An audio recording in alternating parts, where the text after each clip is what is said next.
We continue our breakdown of the 2015 NFL Draft right here with Reese Senior Bowl Executive Director Phil Savage. Second round, Phil, we had 15 players go. A lot of value picks here from the Reese Senior Bowl. The first one off the board was Donovan Smith from Penn State. 15 of the 32 choices in that round were participants here in Mobile. But Donovan Smith, fourth-year junior graduate from Penn State, a giant of a man, a dancing teddy bear, and it was right here in Mobile where he demonstrated the ability to play left tackle. He's taken by the Tampa Bay Buccaneers at pick 34 as they try to bolster their offensive line. But it was on the practice field at Ladd-Peebles Stadium where people were a bit taken back because his tapes in 2014 were not nearly as good as they were in 2013. Former five-star recruit, he showed and flashed his potential here. He ends up going at the top of the second round. He certainly, in any other round, would have been a leading candidate for your next category, Senior Bowl bump, which is getting the biggest boost in your stock. But you had the ultimate bump in this round. Yeah, absolutely. Alomar Pet, the offensive lineman from Hobart College, during the fall was probably seen as a later round type of flyer for somebody. He comes to Mobile, he competed hard, he showed the ability to play tackle,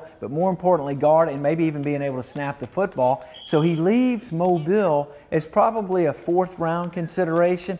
By the time he ran the fastest offensive line 40 at the combine, 4.98, goes through pro day and everybody begins to buy in to Alomar Pet. Here he is. He lands in the second round again with the Tampa Bay Buccaneers as they try to strengthen this offensive line because remember, they took quarterback Jameis Winston at the top of the draft. He is a leggy, one-speed type of athlete. He needs room to operate in the pocket, and that's the area of the team that Tampa Bay needed to improve the most. They take Donovan Smith at the top of the second round and then trade back into the bottom of the second round and take Alomar Pet, our biggest bump of all of the players that were here in Mobile. Yeah, great to see Alec go in the second round. Now, who's going to provide immediate help? Well, I think Devon Smith, the receiver from Ohio State, he goes here in the second round to the New York Jets. They were looking for wide receiver help. And Devon Smith was talked about in a lot of the mock drafts as someone that could potentially go in the first round. They get him in the second round, but here's the thing.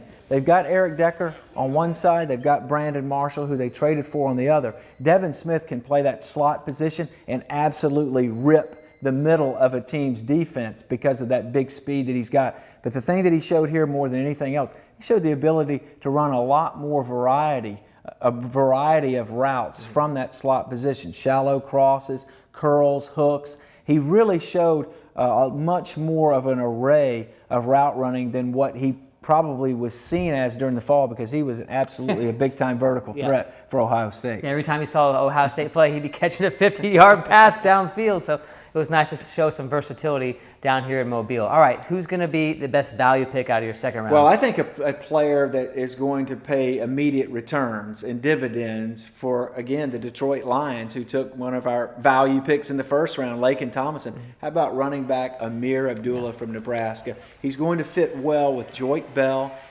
as a third down back, a receiver out of the backfield. But then if something happens to Bell, he can jump in there and carry the ball on first and second down. I mean, this is an extremely productive player, very competitive, and I think he gets on the field right away for the Detroit Lions. Kind of filled that Reggie Bush role that Reggie's had the last couple of years. Yep, and he comes in as a rookie, fresher legs, although he was utilized a lot at Nebraska. It's a younger version of a Reggie Bush type player.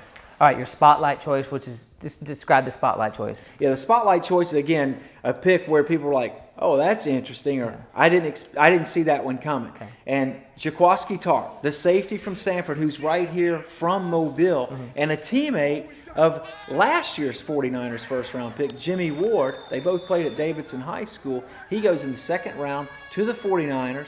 They already have Eric Reed on board. They drafted Jimmy Ward. They've got Antoine Bethea. So you wonder what's going on behind the scenes with the 49ers, but also do they see Ward as more of a nickelback slot cover guy and Tartt as somebody that will ultimately take over the role that Antoine Bethea is in right now alongside Eric Reed. So this is an interesting pick for them. He's a height, weight, speed candidate. He was 183 pounds when he came out of the Port City before he went north on I-65. Now he's 221 pounds. He gained 38 pounds during his college career. And Kowalski is probably at least a half of a developmental type of prospect. I think it'll take some time before he's actually on the field. This is a player that definitely looks like an NFL player. All right, that's your second round. Wrap up. Round 3 coming up next here at SeniorBowl.com.